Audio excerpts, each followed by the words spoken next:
یہ علامات آپ کو قرآن کی بہتر تلاوت کرنے میں مدد دیتی ہیں، لیکن بعض اوقات کچھ الجھن پیدا ہو سکتی ہے۔ تو آئیے دیکھتے ہیں اور سمجھتے ہیں کہ ان کا صحیح استعمال کیسے کریں، اور جب وہ ایک دوسرے کے اوپر نیچے آ جائیں تو کیا کریں۔ سب سے پہلے ہم ان کے درمیان فرق کو بہتر طور پر سمجھنے کے لیے متعلقہ علامات کو گروپوں میں تقسیم کریں گے۔ ہم ان کے 3 سیٹ بناتے ہیں: علامتیں جو آپ کو جاری رکھنے کی ہدایت کرتی ہیں، اور وہ علامتیں جو آپ کو رکنے کی ہدایت کرتی ہیں، اور خاص علامتوں کا ایک سیٹ۔ پہلا مجموعہ، یہ چاروں علامتیں آپ کو تلاوت جاری رکھنے کی ہدایت کرتی ہیں، لہٰذا ان کی ادائیگی کا آسان طریقہ یہ ہے کہ ان کے ساتھ ایک ہی چیز سمجھیں، اور وہ یہ کہ تلاوت جاری رکھیں۔ لیکن اصل میں ان کے درمیان کچھ معمولی اختلافات ہیں۔ صلہ، جو الوصل اولا کا مخفف ہے، جو کہ تلاوت کرتے رہنے کی عام ہدایت کرتا ہے، جبکہ زائی اور قاف کی علامات یہ بتاتی ہیں کہ تلاوت جاری رکھنے کا رجحان کتنا ہونا چاہیے۔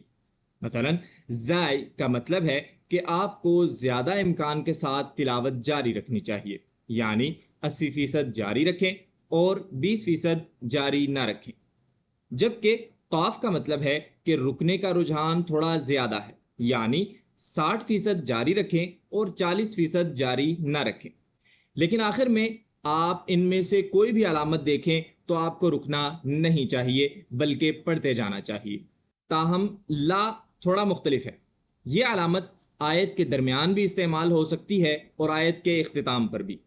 اگر یہ علامت آیت کے درمیان استعمال ہو تو آپ کو پڑھتے رہنا چاہیے اور آپ کو وہاں کبھی نہیں رکنا چاہیے۔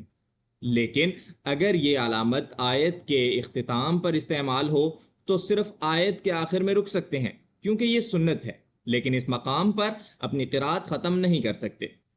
دوسرا مجموعہ، یہ وہ علامات ہیں جو آپ کو رکنے یا توقف کرنے کا حکم دیتی ہیں۔ یہ 6 علامات ہیں۔ سب سے اہم علامت میم ہے، کیونکہ یہ علامت وقف کے واجب ہونے کو ظاہر کرتی ہے، یعنی آپ کے پاس رکنے کے علاوہ کوئی اور آپشن نہیں ہوتا، کیونکہ اگر آپ بغیر رکے پڑھیں تو آپ آیت کا مطلب بدل دیں گے۔ جیسے اس مثال میں اگر آپ آگے پڑھتے ہیں تو آپ پچھلے جملے میں یہ والا فعل شامل کر دیں گے، اور اس طرح پوری آیت کا معنی بدل جائے گا۔ تو اس علامت کو نظر انداز نہ کریں۔ اس کے بعد یہ 2 علامات ہیں، قف اور صل۔ دونوں آپ کو رکنے کا مشورہ دیتی ہیں۔ قف کا مطلب ہے رک جاؤ، جبکہ صل قد یوصل کا مخفف ہے، یعنی آگے پڑھنا ممکن ہے لیکن رکنا بہتر ہے۔ تو دونوں یہ کہتے ہیں کہ آپ کو یہاں رکنا چاہیے، لیکن یہ وقف واجب نہیں ہے۔ در حقیقت آپ کو یہاں صل کی نسبت قف پر زیادہ رکنے کے لیے تیار رہنا چاہیے۔ ان دونوں میں فرق صرف رکنے کی شدت یا ترجیح کا ہے، اور یہ 2 علامات وقفہ اور سکتہ بھی اسی زمرے میں آتی ہیں۔ یہ دونوں دراصل مختصر توقف کی علامات ہیں، جن میں سانس لیے بغیر رکنا ہوتا ہے۔ وقفہ میں جو توقف ہے وہ سکتہ کی نسبت تھوڑا طویل ہے۔ یہاں ایک مثال ہے جو ان دونوں کے فرق کو واضح کرتی ہے۔ ما لكم كيف تحكمون كلا بل ران على قلوبهم ما كانوا يكسبون۔ دونوں ہی مواقع پر سانس لیے بغیر تھوڑا توقف کیا جاتا ہے، اور وقفہ سکتہ سے تھوڑا زیادہ طویل ہوتا ہے۔ اور آخر میں 3 نقطے۔ یہ ایک معروف علامت ہے، خاص طور پر اردو مصحف میں، اور اس کا مطلب ہے کہ آپ کو دونوں میں سے کسی ایک جگہ رکنا ہے، لیکن دونوں جگہ نہیں۔ اب آتے ہیں علامت جیم کی طرف۔ یہ ایک درمیانی علامت ہے جو ان دونوں گروپوں کے بیچ آتی ہے، رکنے اور جاری رکھنے والے۔ اب آتے ہیں علامت جیم جائز کہا جاتا ہے، یعنی آپ رک بھی سکتے ہیں اور اگر چاہیں تو پڑھنا جاری بھی رکھ سکتے ہیں۔ اور اب آخر میں خصوصی علامتوں کا مجموعہ۔ آئیے تا کے ساتھ شروع کرتے ہیں۔ یہ علامت جملے کے اختتام کی طرف اشارہ کرتی ہے، لہٰذا یہ بنیادی طور پر گرامر کے لیے ایک اشارہ ہے، لیکن اس کا مطلب یہ بھی ہے کہ اس سے متعلق کچھ اور معلومات بھی ہیں جو بعد میں آ رہی ہیں، اس لیے آپ اپنی تلاوت یہاں ختم نہ کریں، چونکہ کچھ متعلقہ معلومات ہیں جو بعد میں بتائی جائیں گی۔ تو یہاں اس مثال میں پہلا جملہ لفظ السلوى پر ختم ہوتا ہے، لیکن بعد میں آنے والی معلومات کا تعلق اسی جملے کے ساتھ ہے جس کا پہلے ذکر ہوا، تو یہاں ایک جملہ مکمل ہوتا ہے، لیکن جو کچھ اس کے بعد آتا ہے اس کا تعلق بھی اسی سے ہے۔ لہٰذا ان علامتوں پر توقف کر سکتے ہیں، لیکن آپ کو اپنی تلاوت کو یہاں ختم نہیں کرنا چاہیے، کیونکہ آیت کے آخر میں مفہوم مکمل ہونا باقی ہے۔ بعض اوقات یہ علامت آیت کے اختتام پر بھی آتی ہے، جس کا مطلب ہے کہ معنی کو مکمل کرنے کے لیے تلاوت کرتے رہیں یہاں تک کہ آپ اس مقام پر پہنچ جائیں جہاں پیغام مکمل ہو۔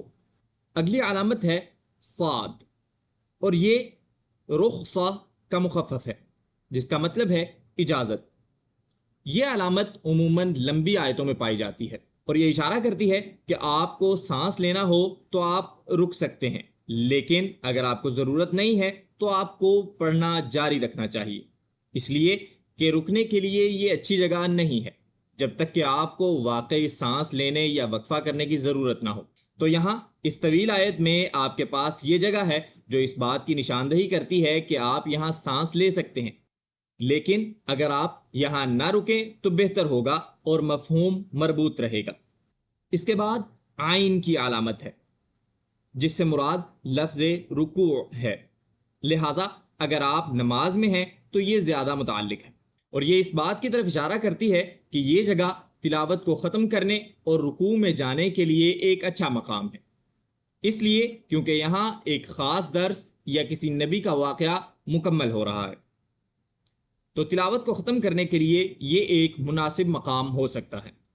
اسی لیے چھوٹی صورتیں اس علامت پر ختم ہوتی ہیں، کیونکہ آپ ایک چھوٹی صورت کو نماز کے درمیان تقسیم نہیں کر سکتے، آپ اسے مکمل کرنے کے بعد ہی رکوع میں جا سکتے ہیں، اور اگر آپ نماز کی حالت میں نہیں ہیں تو تلاوت کو ختم کرنے کے لیے یہ ایک اچھا مقام ہو سکتا ہے اگر آپ کا ارادہ ایسا ہے، اور اگر آپ تلاوت جاری رکھنا چاہتے ہیں تو آپ اس علامت کو نظر انداز کر سکتے ہیں۔ آخر میں یہ علامت، اور یہ علامت جب آیت کے الفاظ کے درمیان آتی ہے تو یہ قرات کے فرق کی طرف اشارہ کرتی ہے، جس کا مطلب یہ ہے کہ مختلف قرات کے مطابق اس جگہ پر ایک آیت مکمل ہوتی ہے، اس لیے آپ اسے سورۃ الفاتحہ میں پائیں گے جو اس علامت کی سب سے مشہور مثال ہے، جیسا کہ آپ میں سے بہت سے لوگ پہلے ہی جانتے ہیں کہ دوسری قراتوں میں اس جگہ پر ایک آیت موجود ہے۔ روایت ورش عن نافع میں یہاں ایک آیت مکمل ہوتی ہے اور وہ آیت نمبر 6 ہے، لہٰذا یہاں رک جانا حفظ کی روایت کے مطابق مناسب نہیں، لیکن اگر آپ یہاں رک گئے ہیں تو یہ ممنوع نہیں ہے۔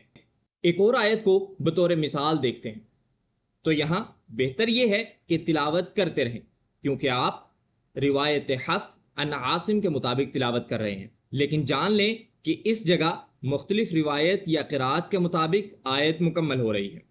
آخر میں جب آپ دیکھتے ہیں کہ مختلف علامتیں ایک دوسرے کے اوپر نیچے ہیں تو اس کا کیا مطلب ہوگا؟ سب سے پہلے اس کا مطلب یہ ہے کہ اس آیت کو پڑھنے کے متعدد طریقے ہیں اور یہ تفسیر پر مختلف آراء کا نتیجہ ہے۔ اس آیت کو پڑھنے کا بہترین طریقہ کیا ہے؟ یہ سورۃ البقرہ کی دوسری آیت ہے۔ جیسا کہ آپ دیکھ سکتے ہیں کہ علامتوں کے 2 سیٹ ہیں، ہمارے پاس 3 نقطے ہیں، تو اس کا مطلب یہ ہے کہ ہم ان دونوں میں سے ایک پر رک سکتے ہیں، یہاں یا وہاں، لیکن دونوں پر نہیں۔ تاہم اس جگہ پر چلتے رہنا اور اس جگہ رک جانا بہتر ہے، کیونکہ ہمارے پاس یہاں صلہ کی علامت ہے، تو ہم کچھ اس طرح پڑھیں گے۔ ذَلِكَ الْكِتَابُ لَا رَيْبَ فِيهِ هُدًى لِّلْمُتَّقِينَ۔ لیکن یہاں جیم کا موجود ہونا اس بات کی نشاندہی کرتا ہے کہ یہاں رکنا اب بھی جائز ہے اور وہاں نہیں، اور اس طرح بھی پڑھا جا سکتا ہے۔ ذَلِكَ الْكِتَابُ لَا رَيْبَ فِيهِ هُدًى للمتقين. تو اس طرح آپ کو آیت پڑھنے کے امکانات کا اندازہ ہوتا ہے، اور اسی طرح صرف ان علامتوں کے استعمال کے ساتھ آپ کو یہ اندازہ ہوتا ہے کہ کسی جگہ پر رکنے اور جاری رکھنے کا کیا حکم ہے۔ اور یہاں وہ مثال ہے جسے ہم نے ابھی دیکھا، یہاں آپ کو رکنا نہیں چاہیے اور آپ کو پڑھنا جاری رکھنا چاہیے، کیونکہ یہاں پر علامت لا ہے، تاہم کسی اور قرآت میں اس جگہ پر آیت بھی ہے، لہٰذا یہاں رکنا برا نہیں، لیکن یہ بہترین انتخاب نہیں ہے۔ آخر میں اگر آپ ان علامتوں کے بارے میں الجھن محسوس کرتے ہیں تو آئیے آپ کو ان سے نمٹنے کا ایک آسان طریقہ بتاتے ہیں۔ اگر آپ ان علامات میں سے کسی علامت کو دیکھیں تو تلاوت جاری رکھیں، الا یہ کہ آپ کو سانس لینے کی ضرورت ہو تو آپ وقف کر سکتے ہیں، لیکن اگر آپ ان میں سے کوئی علامت دیکھیں تو رک جائیں اور سانس لیں۔ اور اگر آپ کو علامتیں ایک دوسرے کے اوپر نیچے لگی ہوئی نظر آئیں تو سب سے اوپر والی کی پیروی کریں، اور ہمیشہ اس علامت پر رکنے کو یقینی بنائیں، اور ہمیشہ اپنی تلاوت کو آیت کے اختتام پر ختم کریں، الا یہ کہ وہاں آپ یہ علامت پائیں۔ اگر آپ نے اس ویڈیو میں کچھ نیا سیکھا تو اس ویڈیو کو لائک اور شیئر کریں تاکہ باقی لوگ بھی اس سے فائدہ اٹھا سکیں۔ تو آپ سے ملتے ہیں اگلی ویڈیو میں۔